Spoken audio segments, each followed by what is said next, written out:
L'importance du maraîchage n'est plus à démontrer au niveau du pôle. D'abord par rapport au plan stratégique, il faut dire que les cultures maraîchères sont une filière prioritaire du pôle, ce qui fait que c'est le pôle Vallée du Niger qui en assure le lead sur le plan national. Sur le plan économique, le maraîchage se fait en contre-saison ici dans le pôle. Par rapport à ça, les prix sont suffisamment bons. En dehors de ça, les producteurs aujourd'hui, ils maîtrisent les techniques. D'abord, ils sont nés dedans et ils ont l'habitude de faire. Maintenant, les partenaires techniques, en l'occurrence la TDAVN, sont venus en appui et ils ont amélioré les techniques, ce qui leur permet d'utiliser les semences améliorées, ce qui leur permet de mettre en place les pépinières, ce qui leur permet de respecter les densités de semis, de contrôler l'eau d'arrosage.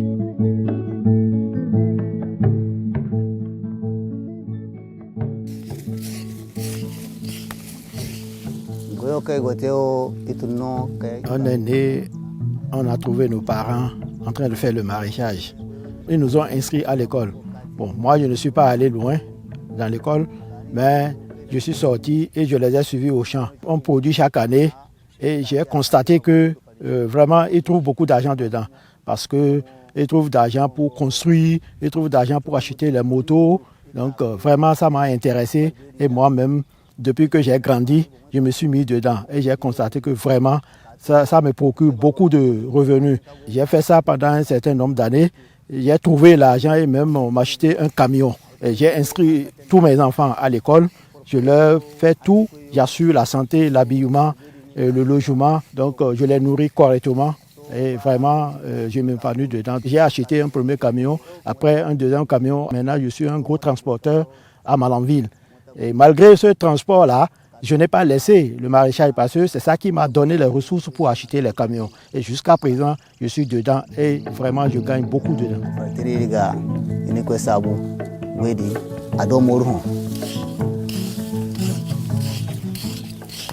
Les critères qui nous ont permis de choisir M. Ousmane Aminou comme producteur modèle sont entre autres son appartenance à une coopérative dont il est le président, du fait qu'il accepte à partager les expériences de son exploitation avec ses pairs, il accepte l'application des innovations développées dans la filière prioritaire et aussi de son rendement.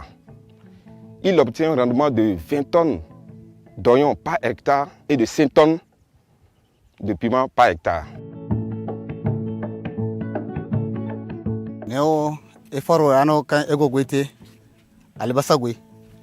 J'ai un domaine de 10 hectares.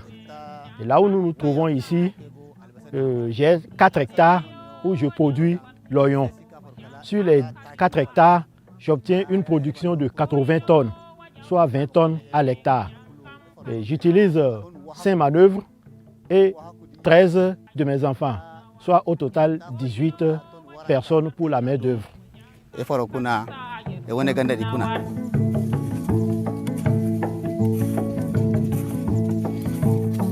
La plupart des producteurs sont essentiellement des maraîchers et riziculteurs.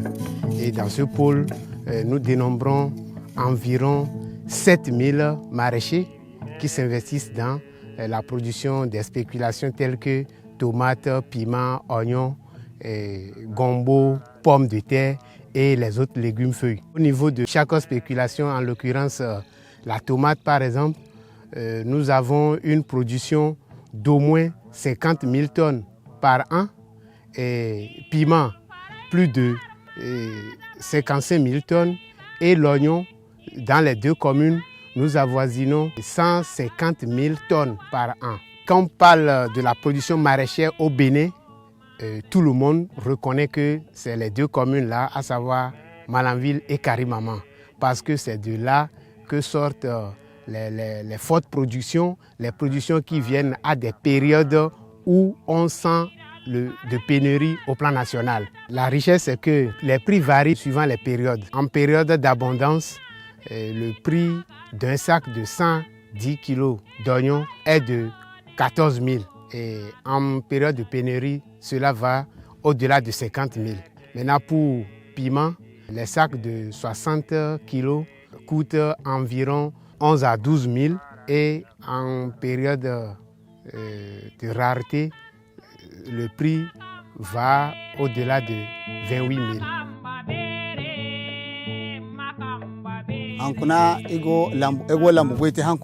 Je suis dans le maraîchage il y a plus de 25 ans. Aujourd'hui, j'ambitionne de trouver les semences améliorées. Parce que les semences que nous utilisons maintenant, c'est les produits de nos récoltes que nous utilisons comme semences. Ça ne permet pas d'avoir un bon rendement. Je me bats pour trouver de bonnes semences.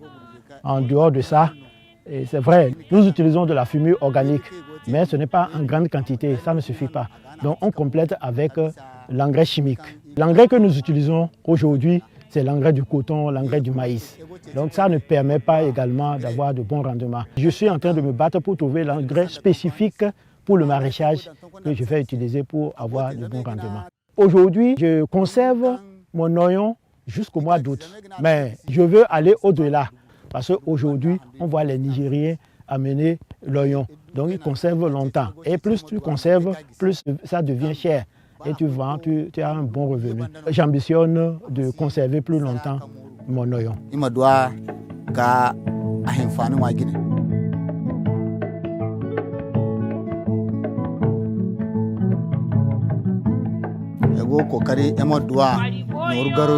Dans mon exploitation, je trouve beaucoup d'argent. C'est vrai, mais l'argent ne suffit jamais.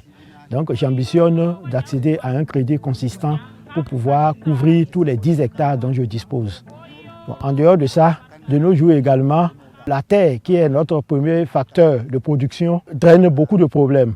Donc il faut vraiment sécuriser la terre. Si je ne le fais pas, c'est qu'à un moment donné, des problèmes surgiront et je ne saurai pas comment régler. Donc j'ambitionne de sécuriser ma terre.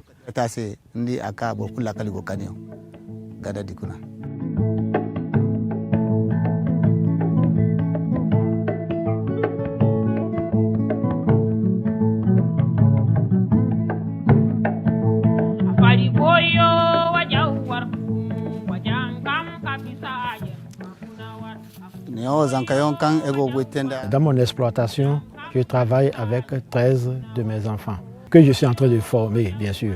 Et parmi eux, quelqu'un va émerger, certes. Celui qui va émerger, je vais l'inscrire dans une école d'agriculture pour que, lorsque je serai fatigué, qu'il puisse prendre la relève. Oui, famille Choyonte.